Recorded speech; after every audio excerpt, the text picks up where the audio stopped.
Life Management Science Labs would like to acknowledge that we live and produce this podcast on the traditional lands of the Wurundjeri people. We'd also like to acknowledge the traditional owners of the lands of our listeners and our international colleagues. We'd like to pay our respects to their elders past, present, and emerging.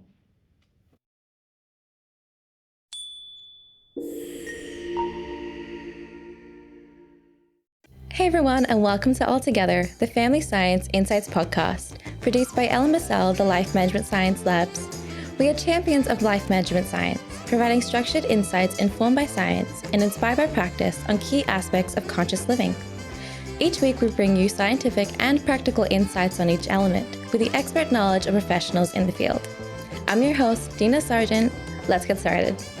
Hey guys, and welcome back to another episode. Now, family rituals are seen as special things that you and your family do together.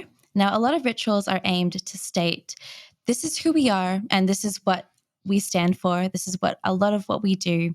These rituals are seen as important in building a relationship as a family. Our guest today is here to talk about the role communication plays in creating these family rituals. She is a Willa Cather Professor of Interpersonal and Family Communication at the University of Nebraska-Lincoln. A lot of her research looks into communication in understanding and changing families alongside communication rituals that take place. You can definitely see why she is our guest today, Dr. Dawn Braithwaite. Thank you so much for joining me, Dawn. I'm delighted to be here. Now, a lot of your focus is in communication. What is your role in helping individuals understand different communication styles within a family? One of the things I like to talk about is that we have what we would call a repertoire of communicative choices. Repertoire would be like if you were a baseball player in America, you have different pitches that you use. If you're a cook, you have different recipes you use. And so one of my goals is to help people have a broader selection of, if you think about it this way, communication recipes, different ways they can approach different people in different situations, so that family communication is never one size fits all. Well, that's perfect. I think communication is a huge thing to me because it envelops so much. And a lot of what we do is communicate, whether it's verbal or nonverbal. It can be so much as body language within communication, and body language within a family is such a big thing because everyone is always heightened when it comes to how we understand body behavior, how we understand communication behavior. And honestly, I could be such a geek in this episode today because this is one area that I'm really interested in understanding. And especially when it comes to a family, everyone has a different way, a different style in itself that is so different to every other member of their family when it comes to how they express themselves, whether it's by verbal communication or body communication. So I can't wait to get deeper into this topic today. Absolutely. It's complicated. And when we think about families, we're thinking about both the individuals, but also the larger family system. It could be the family system within one household. It could be the large extended family system. And so it does get complicated. It's never easy. And families, like everything else, are always changing. Now, for a lot of people that don't know a lot about communication, what's a fun fact that you would like to share with us about it today?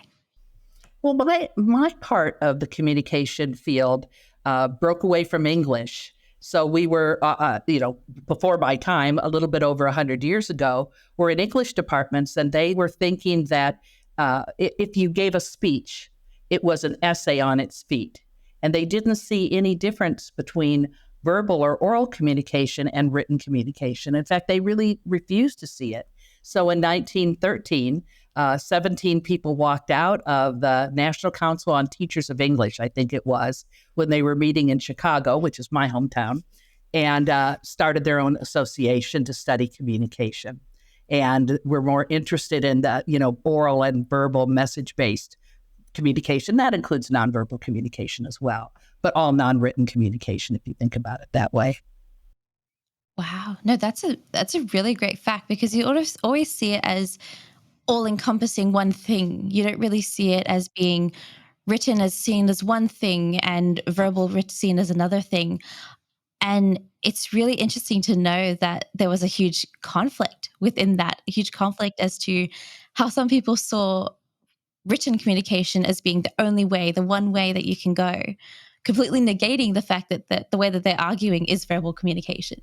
Yeah. I mean, they knew it was there, but they just didn't think it was anything different. And we know, and you make choices, I'm sure, all the time, whether you want to write something for somebody or whether you want to call them up or tell them face to face. And the fact that that's true tells us that these are different kinds of communication, all very important, but that studying communication, verbal communication on its own was different and worth studying. And so that's what caused the big walkout.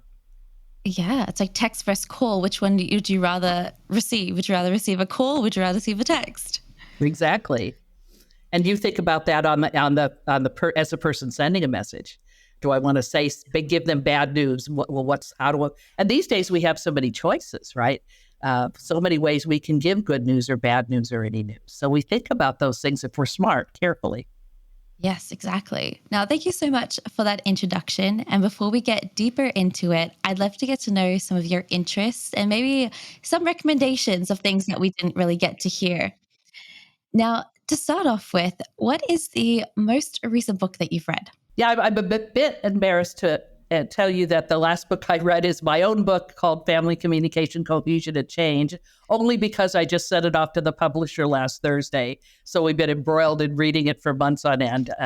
It's actually was the very first family communication textbook. It was started in 1982. And I came on in the 9th edition, and we just turned in the 11th. So I'm a little relieved and probably have some bags under my eyes. But the other book I read recently, and I'm probably just a little behind on my reading, was Michelle Obama's book, Becoming. And I found it to be a very inspirational and joyful book.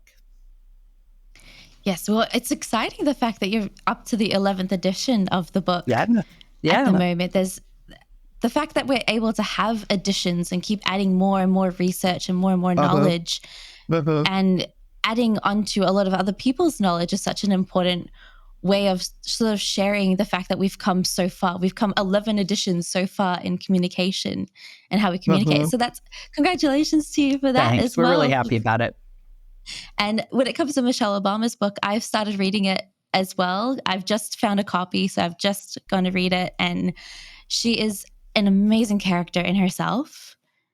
And she's come so far in a way that, especially in a way that's not really promoting, she's having to carve her own way rather than following the footsteps of someone else, because there is no one else just sort of in her exact position. Yeah, and like me, grew up in Chicago. We were both born on the south side of Chicago. So I think I relate to her in that way, but she's a very courageous person as well. She really is. Yeah, both of them. But I do love her book. Yes. Okay. I can't wait to keep going with it. I'm going through, and I'm interested. I don't want to rush it. That's the problem with me. Is I want to really sit there and enjoy every part of it. So yeah, I can't wait to complete it and hopefully let everyone know how great it is. Now, what is a movie that you would recommend to our viewers? This is sort of strange, but I love the Shakespeare movie by Kenneth Branagh with Emma Thompson called Much Ado About Nothing. And I'm not even a huge Shakespeare fan, but every time I travel, I watch this movie again. And then another movie, it's older, called The American President with Michael Douglas and Annette Bening. And I guess I love that movie because I wish that was the government we had right now. But it's just kind of a silly romantic comedy, but I absolutely adore it. Yes, I can definitely agree with you with Much Ado About Nothing. I just finished watching it a couple of days ago again for the 100th time. It's one of those movies I can always fall back on. Yep. I'm surprised. I was wondering if you would have even seen it, but I probably have seen it 60 or 70. I don't know. I'd love to watch it when I travel. Yes, it's such a great way of sort of showing the different dynamic that relationships, that sisters sort of play, the different ways that that one sister doesn't negate the other sister's emotions, and it all fits in really well. And I love Emma Thompson, so I cannot I love her acting so much. I do too. There's something about her that you can never really get tired of watching. Exactly. I think she's just the star. She's just, and Denzel Washington, and I mean, everybody in the film is wonderful. And I could probably recite parts of it. I just absolutely love it. Yeah, same here. Now, when it comes to a podcast, do you have a podcast that really stands out to you that you would love to share with us? It's funny because I've been working so much. I just retired in the last year. So I haven't gotten myself involved in many podcasts, but I do love the podcast by Paula Poundstone, who is an American humorist, and she's just absolutely hilarious. And I think it's called Nobody Listens to Paula Poundstone. And so if you ever get a chance to pick it up and listen to it, she's just so witty and so funny. And so that's my podcast of choice. Oh, perfect. Well, I'll definitely have to go and look at that because that sounds really interesting. I love those light and airy podcasts, as well as the ones that are really academic written, but I also love the ones that just you don't really have to sit down and pay attention, that you can do other stuff with and listen to it. So that's such a great recommendation. I'm going to definitely have to look at that up now. Oh, good. I think for us, I think she's a national treasure. She's so funny. Now, when it comes to role model, do you have either in your professional or even personal life, do you have someone that you find yourself looking up to? I could take the whole podcast and tell you about all my incredible role models. I've been so blessed that way. One person I really admire is Dr. Jolene Kester. And she earned her Ph.D. in communication like I did at the University of Minnesota, but about 6 or 7 years before I did. And her most recent job is she was the chancellor of the California State University system, which has 23 campuses. So she's an incredible woman. And she came back out of retirement to take over and run the system for over a year at a very difficult time. And I admire her courage, her intelligence, but yet she's a person who cares about her family and friends. So I've never had a birthday go by that she didn't remember or reach out to her, and she is so screamingly busy that she wouldn't reach back. And her service to our discipline, to the academy, to the people she knows. She inspires me very much, and I just absolutely adore Dr. Kester. Wow, no, that's such an amazing role model to have. I think that holds a lot of detriment, that you can not only look up to her in professionally, but also how she manages personal life as well, how she manages everything that she has going on and still manages to send birthday messages or be there for other people. I think that's such a great omen to her character as well. It is. I wish you could meet her. I definitely wish I could meet her too. It sounds like an amazing person. Now, I hope that you're all warmed up with all the questions and that we've gone through all the light and easy breezy questions before we get down to the deeper ones. Okay, we're going to start talking about rituals, I bet. Yes, and I'm very excited for this. Now, I know that everyone has a very different definition as to what family is and the importance that family holds. Either your professional or personal life, what do you think your definition of family would be? Well, you're just asking a person who just published a family book. So I'm going to read you our definition, because I think this definition is important because in our minds, it's comprehensive. So we think of a family as networks of people who share their lives over a long period of time, bound by ties of marriage, blood, law, or commitment, legal or otherwise, who consider themselves to be a family and who share a significant history and anticipated future together, functioning as a family. Now, I can unpack that a little bit if you want me to, because I know there's a lot to it. Would you like me to do that? Yes, please. So one of the things to us that's important is temporality or time. If it's easy to say everything's a family, go to work, we're a family at work. And we use that word casually. But for us, a family is a set of relationships that we experience over time. they're bound by different kinds of ties. These could be biological ties. These could be legal ties like marriage. And they could be non-legal ties of people that are cohabiting as families, and even families today that I also study voluntary or chosen families. So that it doesn't have to be a biological or a legal relationship to be a family. The people have to consider themselves a family. So that's important. We might look from the outside and think they're a family, but if they don't see themselves as a family, we're not going to count them as a family.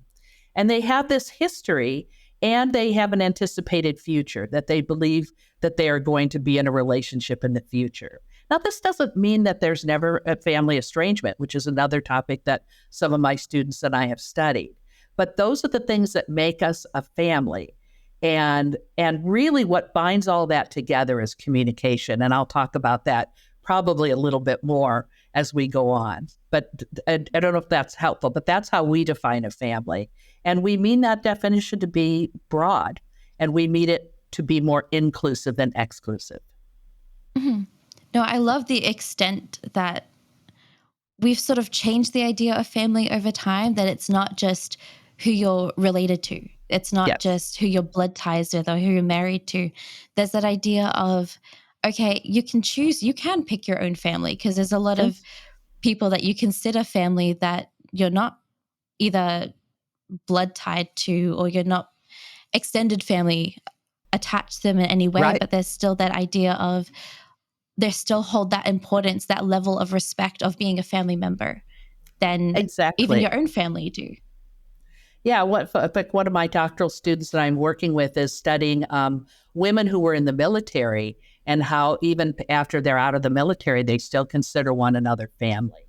And so we call them military voluntary kin. And those are really important family members for people. And we can find it could be a person with whom you were in a drug rehab. And some people, those relationships persist past that time when they're not in that rehab anymore, and they may still consider each other family. So family comes to us in all different kinds of forms. Now, with that definition in mind, do you think that family still holds an importance even in the way that society is sort of functioning as it has done sort of decades in the past? I think family is a cornerstone of society. And it doesn't mean that family doesn't change, an individual family or how we culturally think about families. But they're still very important to us. I mean, you think about the people that you would probably write down on paper. You know, one of the things we have students do the first day of class in family communication is list who's in their family. And a lot of times they're rather conservative about that. They think of them, again, as blood relatives or legal relatives. And as the semester goes on, we come back to that question at the end. I give them the piece of paper back where they wrote down their family. And sometimes it's just exactly the same. And sometimes they're surprised that their list grows a bit more. And so that's something we want them to think about. It's not that we're telling them that a family has to be broader or has to be larger, but we want them to really think about who they're putting in that, who are they writing down on that paper and who are they leaving out. And that's, for all of us in our lives, really complicated and important questions to answer. Yeah, that must be a heavy question to answer at the beginning, the first day of class as well. It's sort of like, who do you consider family? Yeah. Sometimes they write down pets, for example. I had a person one time put their car, their automobile as family. It's like, okay, and I'm not really here to judge, so it's really interesting to see how people think about family, but it is one of the more profound questions that we could ask somebody. Yeah, no, it's amazing to sort of see the difference in how everyone sort of views what a family is and what their definition of family would be as well, because that's a very personal question to sort of ask, how they sort of see a family. Yeah, and if we're too casual about it and we think every group we're in is family, then family really isn't going to mean anything. So, if you think about the definition from our book that I read you, that's a pretty comprehensive definition. But but I also don't advise that people call everybody a family. I just think it loses its meaning. And then, is a family somebody you think is going to be there in 10 years or 20 years? Or, how are you going to make judgments when you would call on them and what you would expect from them? Mm-hmm. No, that's very true. And we know that within a family, there's a lot of communication that's involved. And we spoke about this a little bit earlier. So what are the characteristics of a effective communication within a family? Well, it's a huge question, isn't it? Yes. And what I want to do is I really want to get us to think about what we mean by communication. If we think about communication as just sending and receiving messages, be home by 10 o'clock, if that's your curfew, or make sure that you do the dishes, or don't fight with your sister, whatever those things are, the sending and receiving messages is a big part of what communication is. But if that's all it is, it really wouldn't be very important. And so we think about communication as how we co-construct families, really all of our relationships and ourselves. And so, how I've never met you before today, but so the little tiny extent that I know you, it comes from communication. I may have read some things about you. We've been emailing back and forth to get ready for this day today. You have looked at, some of my materials and my website. So the things that we know about each other, and as we start to interact with people, we start to co-construct a relationship. We start to build together an understanding of who we are. So I understand who you are, or start to understand who you are. I also start to understand who we are, and I start to understand differently who I am. And so it makes communication very profound, because I use the word cornerstone of families, or a cornerstone of society. Communication is the cornerstone of humanity. It's the most important thing because it's how we create. And we don't create it by ourselves. We co-create in relationship, in communication with other people. So I love studying, as you probably can tell. I'm very passionate about studying communication because I can't think of one thing that's more important, one thing that's more pervasive in all parts of our personal lives, our family lives, our community life, our civic life, our organizational life. It's all about communication. And it's not all pleasant. It doesn't always go well, and it's always changing. So that's how I think about communication. And then the trick is, how do we come together and co-create a positive family, healthy relationships? How do I become healthier and have well-being for myself in this set of relationships that I have in my life that come together because of, through communication? So it's been my life's work to try to understand these things and understand how we can be more effective. Communication is flexible because, I was talking about having this repertoire of communicative choices. There's not one right way to communicate. And you probably know, as you're getting older, I thought about how, as my parents were aging, and, I remember I was 45 years old and my father was asking me if I was going to wear my jacket. It's like, gosh, Dad, I'm 45. And then later I was kind of thinking about him. I hope Dad remembers to wear a jacket. And so communication is always changing through time because we're changing. And and so communication needs to be competent, needs to be flexible. It should be tailored to the person and the group and the family with whom we're relating. And it may just be, it may be a certain day or a certain type of year or a certain ritual. We also alter the way that we understand communication. We're always navigating similarity and difference. When do we come together around similarity? And when do we deal with difference? And difference isn't necessarily bad. It's part of what draws us to people sometimes, that they're different. And then another part, I could go on and on, but I'll just cut one other part about communication is really starting to think about what to say, when to say it, and when not to say it.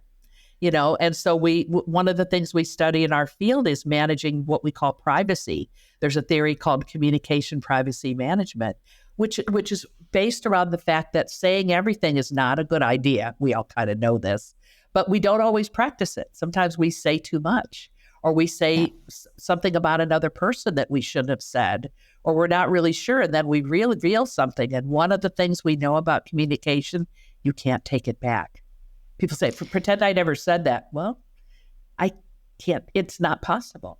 And so communication is what we call irreversible and unrepeatable. So good communication, is something we should take seriously because there's a lot to consider. If we got too worried about it, we'd be paralyzed. We'd never say anything. And we don't want to do that either. But I hope that gives you some idea of how I think about it. So this idea of co-constructing selves, relationships, and families is what communication does. So much more than just sending messages.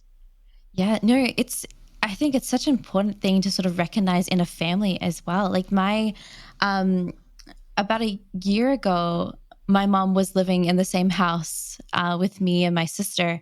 And then she recently, in the last couple of months, she's recently moved into states. So she's moved states completely.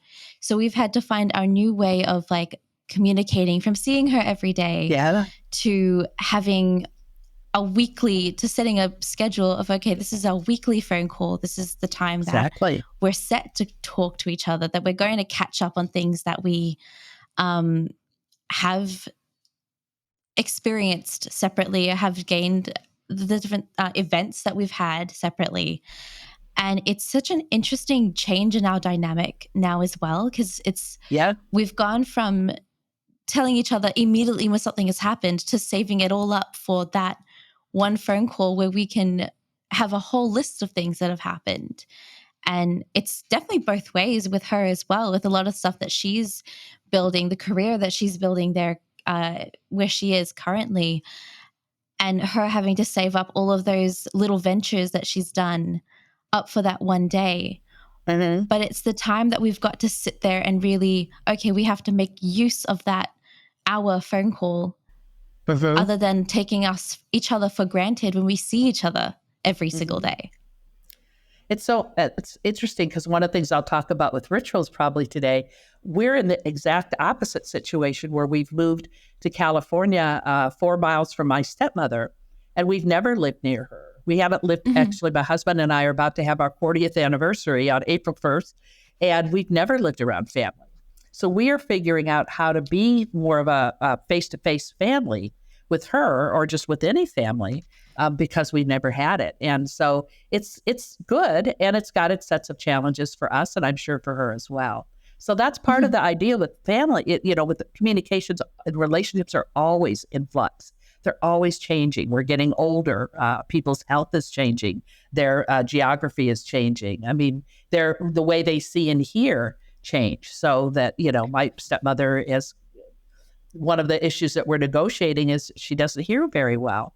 And that's just really difficult for us sometimes to be sensitive to, if you will. So that it reminds us why the study of communication is so absolutely critical. Yeah, it's so taken for granted as well in a way, because we're seeing it as, okay, we're talking. We always say we're talking, we're not communicating. There's two completely different things that we're doing. We're talking to each other, but instead there's a whole other way of communicating with each other. I think we're always communicating, but we're not always communicating effectively. So there may be different ways, and that goes back to having that wider repertoire of being able to figure out what kinds of ways to say and do things for different people at different times, and even to make it better for ourselves as well. And so when I grew up, men were king. My dad was sort of the king of the household. And, just gender roles changed over the years to where the way he would have communicated with us growing up wouldn't be very effective today. He didn't have to really change. He could communicate at the office with his children, with his neighbors in very similar ways, and it worked. But today we have a much more complicated and diverse world. And so we're around people from other cultures. So we're talking today from, I don't know how many miles apart we are. And there's things about our cultures that are very similar and some things that are going to be different. All of that are things that we have to take into account if we're going to be competent communicators. It's kind of exciting. It's daunting, but it's also exciting. No, it is. Like, I'm even thinking about it in a family context, and especially looking into rituals. And I know we talk about family rituals quite a lot. We've already started talking about it. But what would the actual definition of a family ritual be? Well, you've asked me what a family ritual is, and much as I did about my definition of family, I'm going to unfortunately give you a little bit of a longer definition, but I'll go back and unpack the pieces for us because rituals are so important and they're so fascinating. So one of the reasons that I like to study rituals is they're communication events. They're based on communication. Sometimes we think about them as routines and traditions. This is another word. They're voluntary and they're repeated. So if we only do something once, we really wouldn't think about it as a ritual.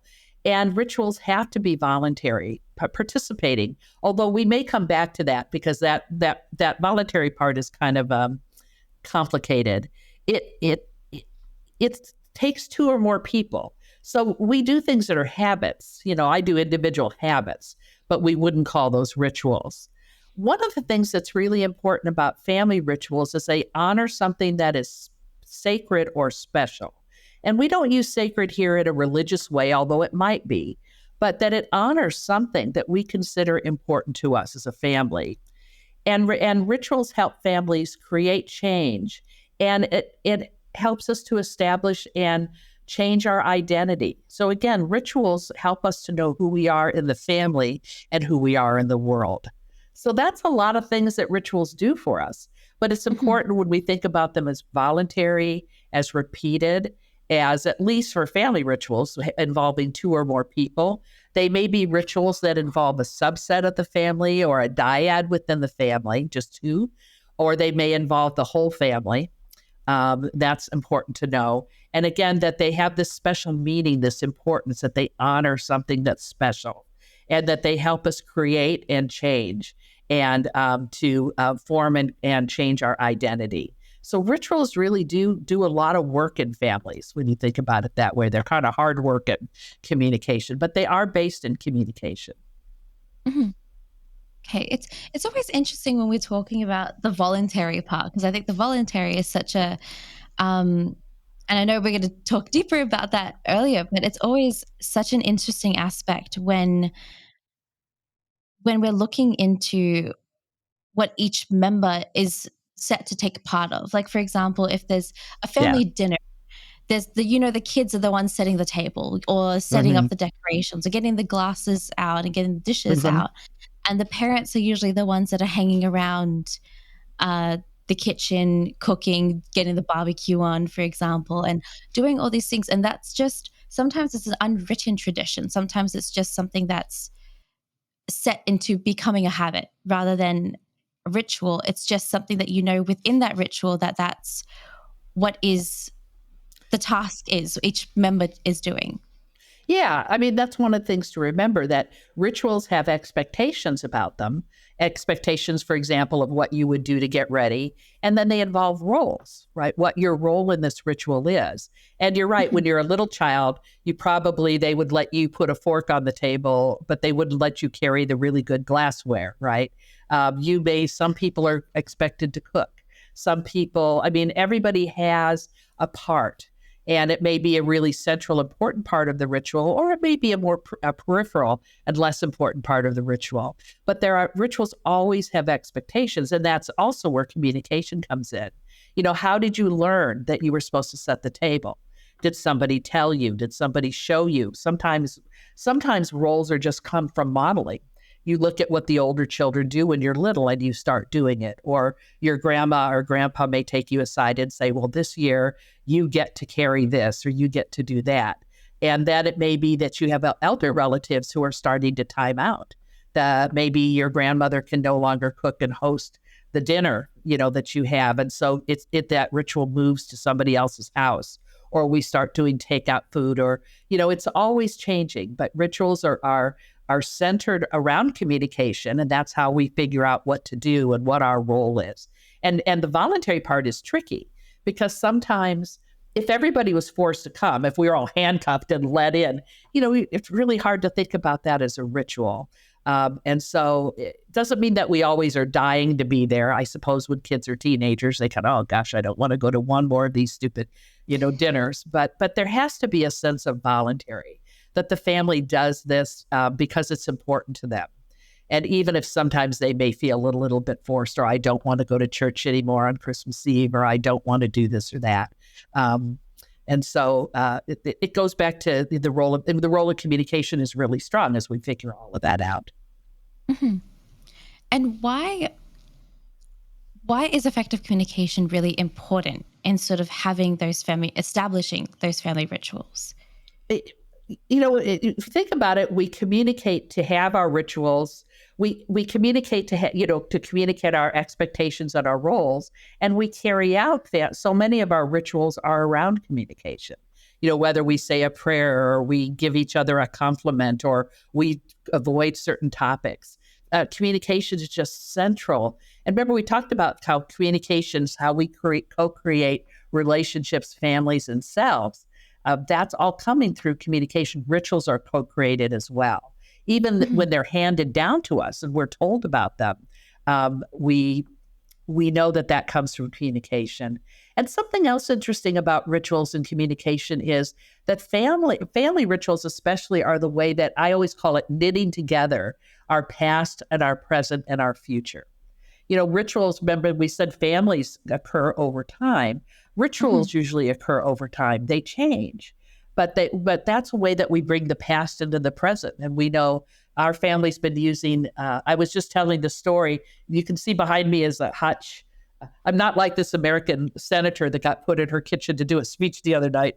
I was laughing when I was in front of my hutch. But I have a set of silverware in that hutch. And I'm adopted. And after I was adopted, my adoptive mother's parents were going to come see us. They lived in another state, and they got on the train, and somehow they got on the wrong train, and they had to go back home, and they were going to come again in a couple of weeks, and my grandfather had a heart attack and died. He never saw me, and I was a baby. I never saw him. But for some reason, they were bringing a gift, I guess, to either my mother or to me. I don't really know the history of it, but it was this beautiful set of silverware. And my mother always had it, and she would bring it out for special dinners. And now I have it. And so that's part of how this ritual of, having a dinner and having sometimes artifacts, those things that we own are part of our rituals too. And that's bringing a past relationship, one that I never even got to experience, and they never got to meet me, but they're still a part of my family and a part of my life. Isn't that interesting? So it's the past and the present and the future. And then who, in the future will get this? Who would I leave it to? And so that's one of the really interesting things about rituals. It's really powerful. It's knitting together our past, who we are today, and who we think we're going to be in the future. And we leave things like photographs and videos and a set of silverware or a quilt or this table that I'm sitting at. You can't really see the table, but it matches that hutch. That's all part of family. And so rituals are powerful in that way too, because they have a temporal quality to them. Mm-hmm. No, I definitely feel the same way. There's always the necklace that got given by my grandma's grandparents to her when she turned 18.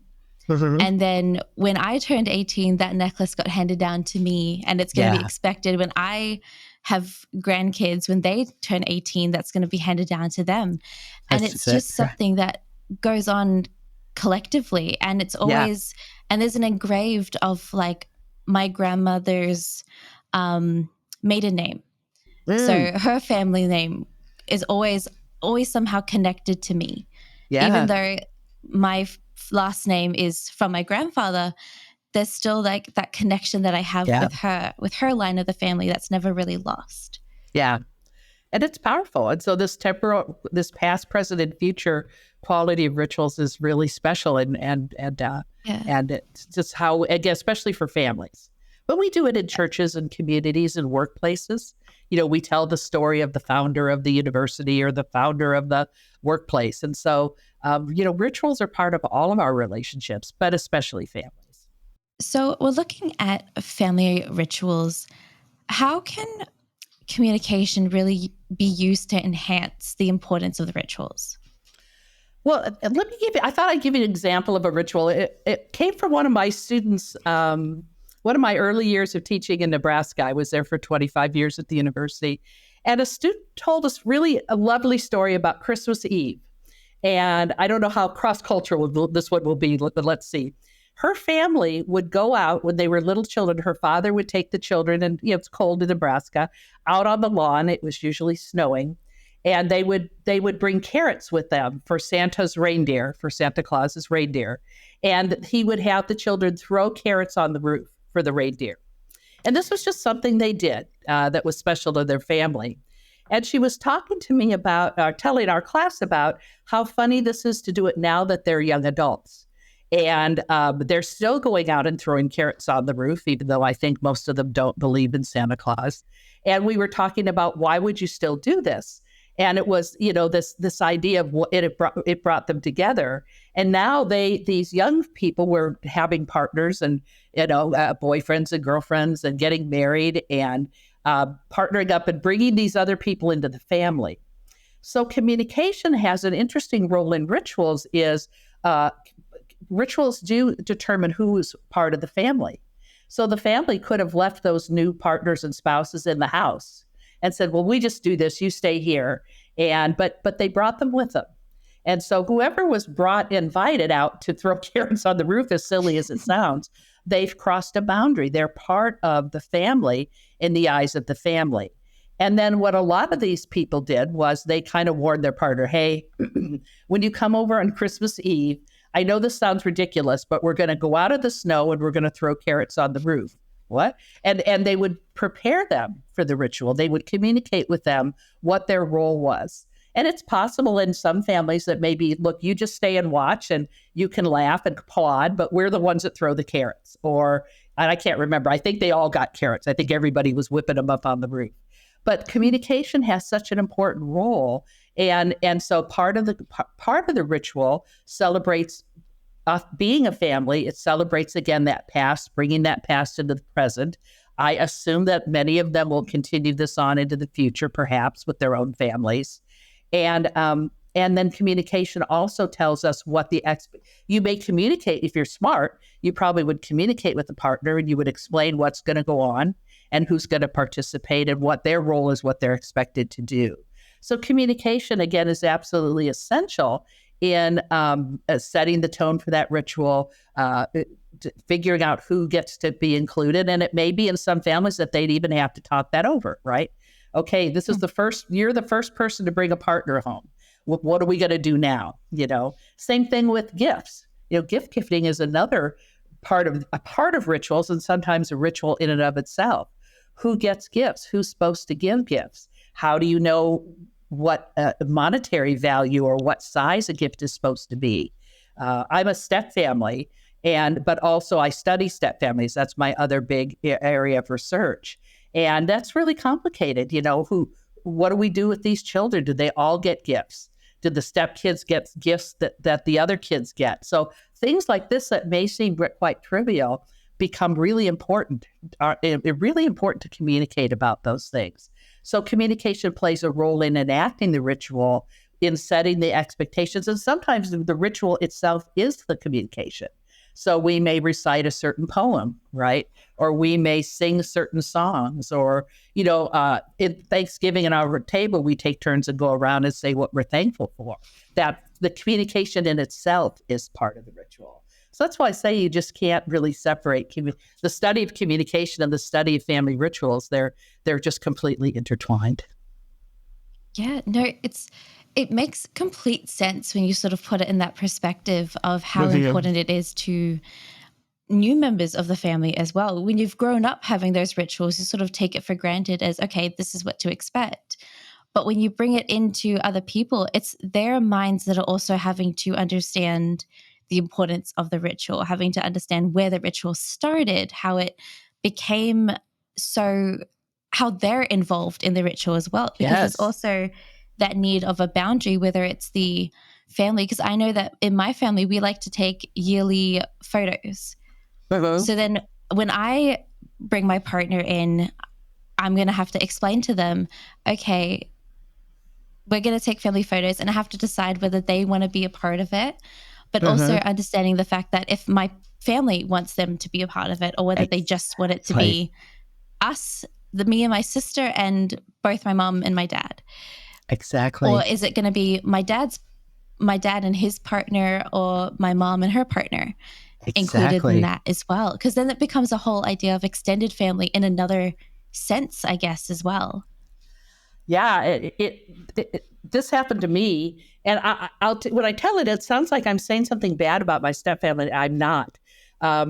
So my brother and I were both adopted, and from other families. And my adopted mother, died when I was 12, and my father remarried, and she had a daughter. And when I was in college, I was away. I think it was when I was at the University of Minnesota. I came back to California, and my stepmother said, "Oh, they were gonna hire a professional photographer. We're gonna have a generations picture taken."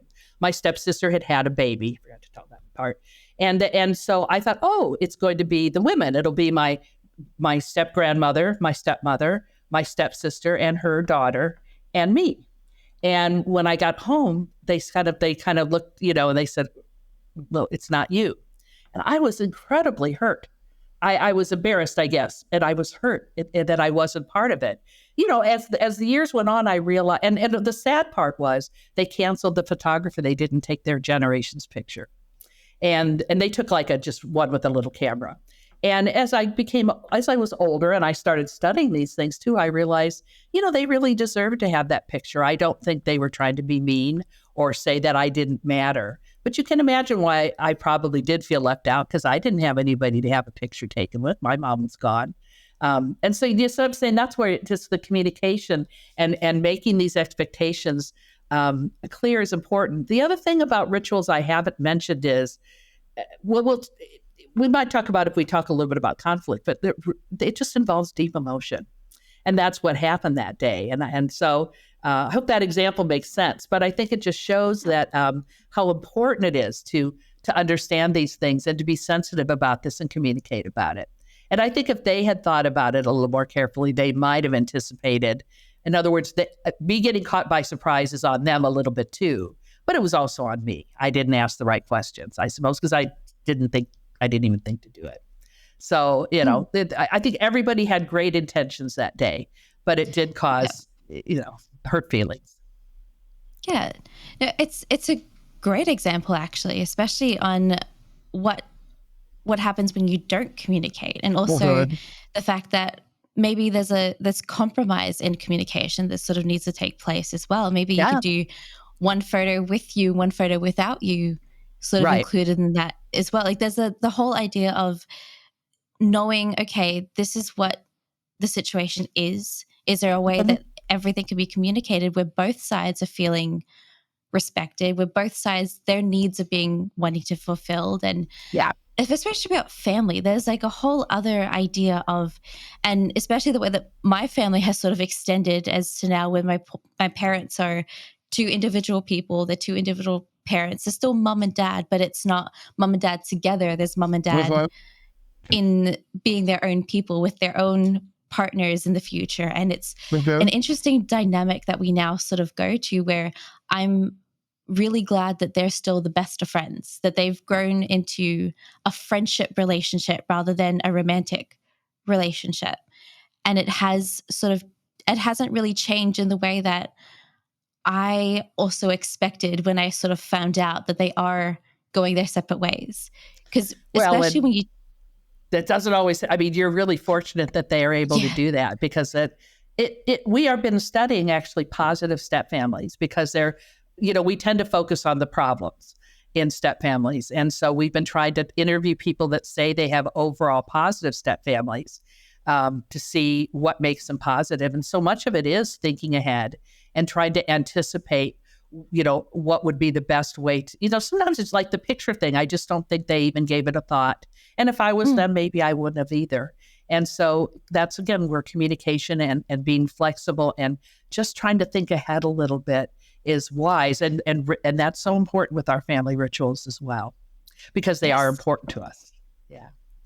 Yes. And now, when I hear the term rituals, especially for me, when I was sort of doing a little bit of research into today's topic, I felt really positive about them, because the way that I see it is that its aim is to bring families together. It's an aim to bring everyone closer.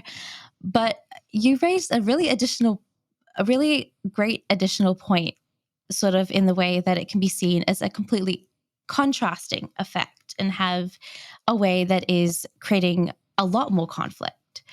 So Yes. how can they sort of have the potential to create more conflict? Anything that involves identity, anything that's really important to us, anything that involves boundaries, who's in and who's out, and it involves a lot of emotion, it's just sort of ripe for conflict. And so we can have a lot of conflict around our rituals. In the last couple of years that I taught classes in interpersonal communication and family communication, and students got to pick a topic that they would study for the semester, the topic of family communication or conflict around different political beliefs. And those often play out in rituals, right? Around the dinner table, around the holiday table, so that sometimes rituals bring on conflict. And the other thing, and I even hate to raise it, but it's true, rituals are often very positive and joyous, but they can be terrible. I mean, you can have rituals that are physically punishing. You can have rituals that are psychologically and emotionally negative and punishing.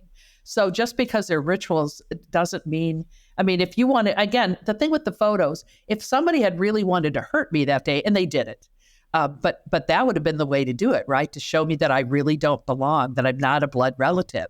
And so we should always remember that rituals can bring about conflict, sometimes intentionally, often unintentionally. And those are really hard things to work through because they involve deep emotion.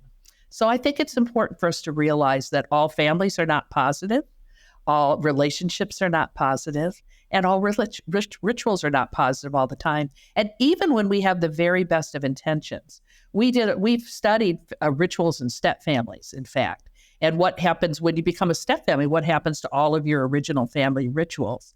And we have a publication called Empty Ritual. And we studied, so often when the parents get married, they're all excited, the parent and the step parent, and they're in love. And so they do things like they have the kids stand up there and be part of the wedding, and they get special clothes.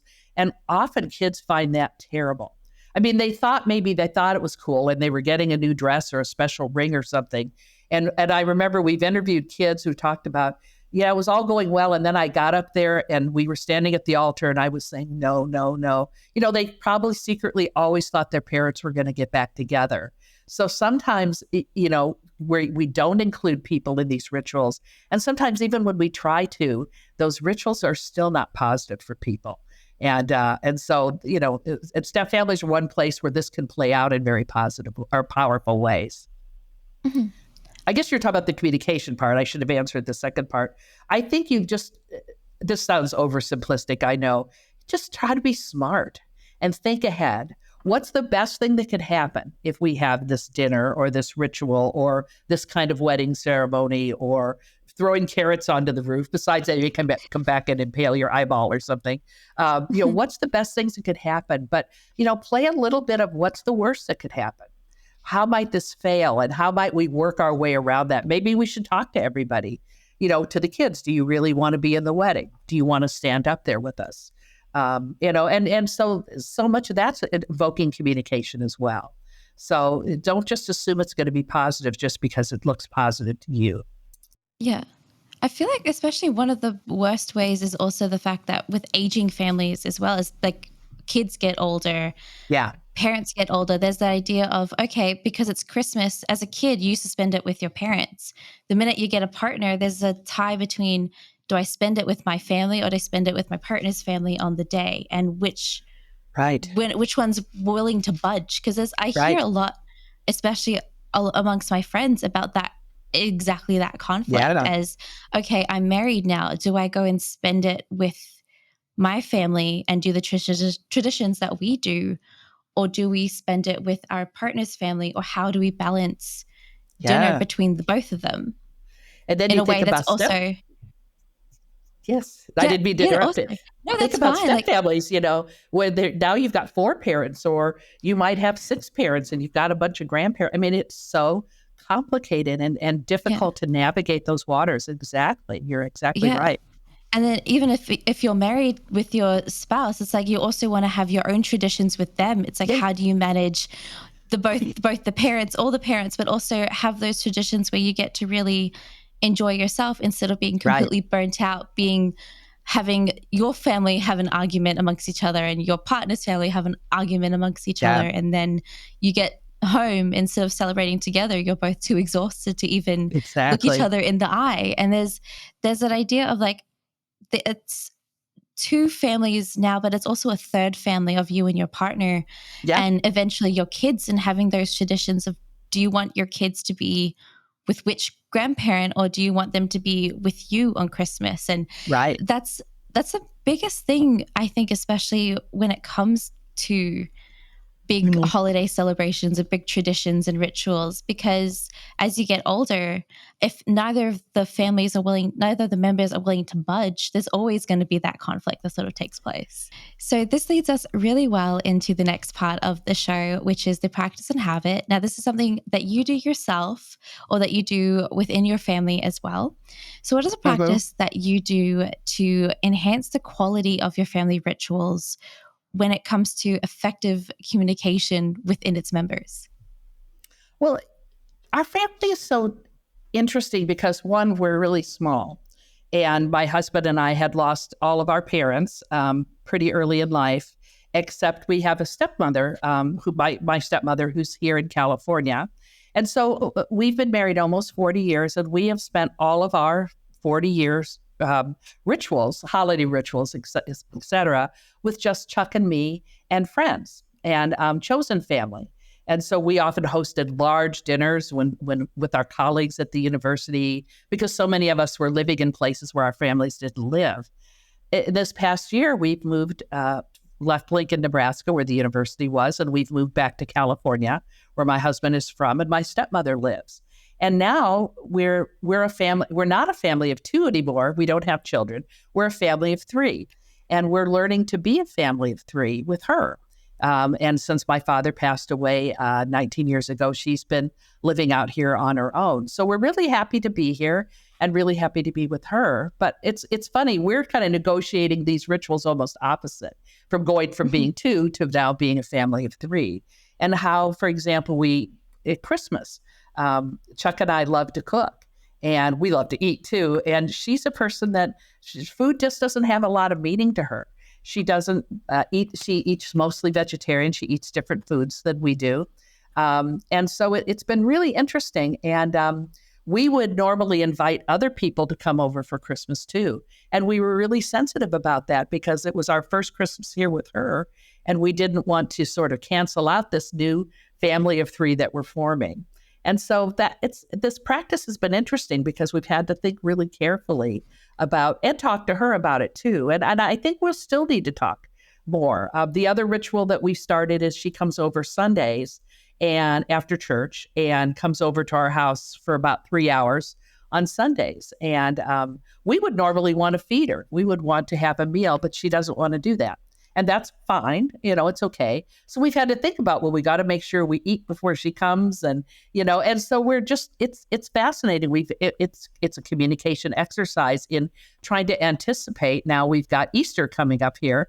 And so, she'll come over for Easter. And well, what would she said she would have dinner. So it's like, yay, that's a win. But she doesn't eat any of the foods that we would normally serve. So none of it's a big deal.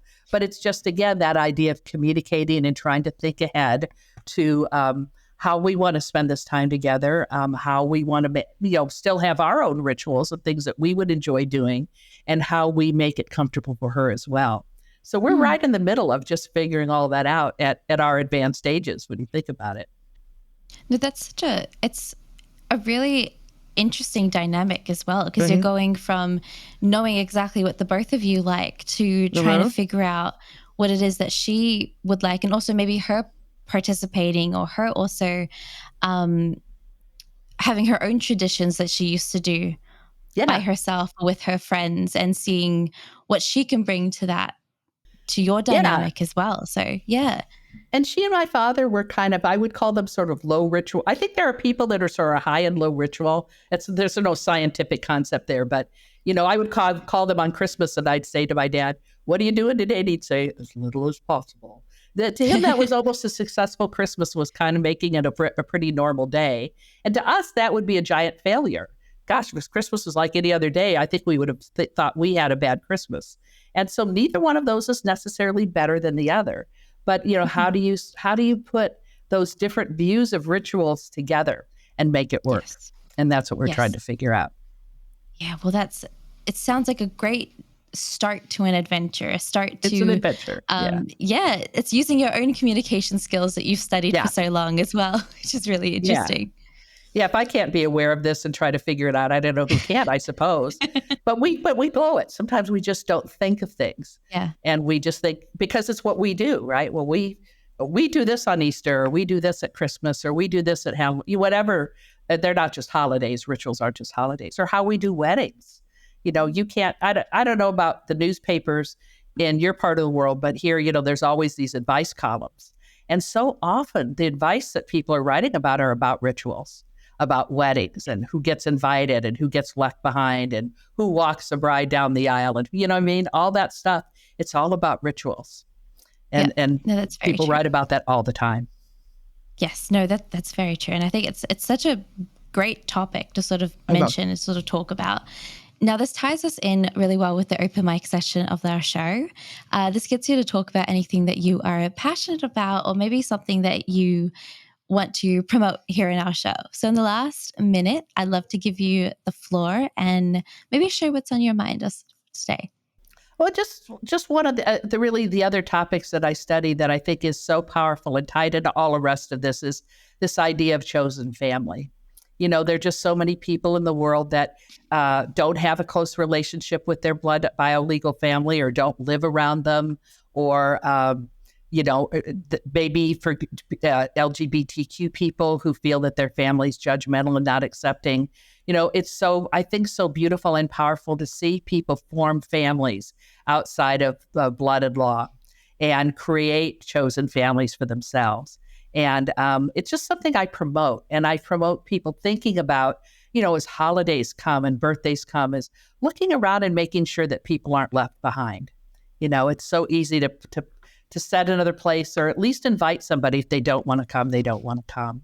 But I'm just very passionate. I think because this was also a big part of my life, I guess, because I rarely lived around our family. And I just think that it's something that can bring so much to our lives, and certainly to our rituals. So I just encourage everybody to think about chosen family, and not to be afraid to reach out. If you're lonely, if you want to be with people, or you don't want to be with people, is letting the people in your life know what you need. So that's that. I guess if I get up to my open mic and up on my pulpit a bit, that's what I would say. Yeah, no, that's such a great advice to sort of share. And I think it's so important to also list out and let people know that they're your chosen family. I think it's just important to communicate to them that they are that figure in your life. Mm-hmm. Because sometimes people do think about people as family, but they've never told them. I think that's a good point. Yes, exactly. Yeah, no, I think it's important to have that communication, to have that understanding that that's how you see them. Absolutely. Well, thank you so much, Dawn, for coming on to the show today and for My talking pleasure. about effective communication. Rituals are such a complex sort of situation, and trying to figure out where you stand in the ritual is just as important as figuring out what the ritual is to start off with. Now, if our listeners want to find out a little bit more about you, is there a place that I can send them over to? Yeah, I do write a blog for Psychology Today. They have a larger blog program here in the U.S., and you can type in Psychology Today and my name, Dawn Braithwaite, and I try to write one a month. And sometimes I write blogs with other people. And so we have written about rituals and chosen families and, conflict and love and just all sorts of communication topics. My blog is called Communication Matters. And I mean that in both ways that we might think. We think it's important, and we try to write about a lot of the different matters surrounding communication. So Psychology Today, Dawn Braithwaite, you'll be able to read. And they're short and very easy to read. Perfect. Well, I'll definitely have that down in the link below in the description so everyone can easily access it and find out a little bit more about communication and also get in touch with you if there's anything that they're wanting to ask.